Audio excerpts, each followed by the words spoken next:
guys, this is a 2016 Fat Bob. We did a couple of changes on the lights. We put the custom dynamics turn signals.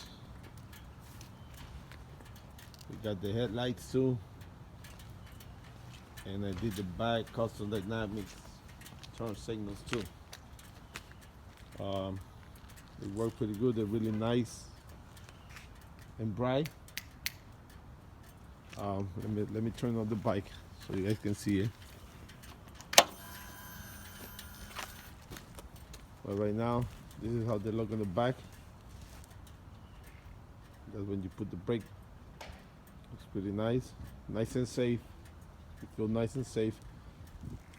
That's how you do when you do the signals.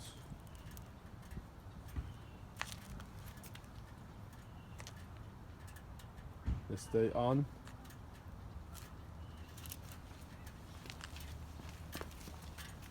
And the front ones,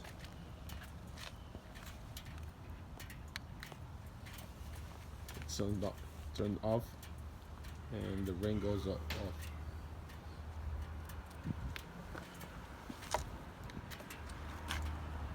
Come back on.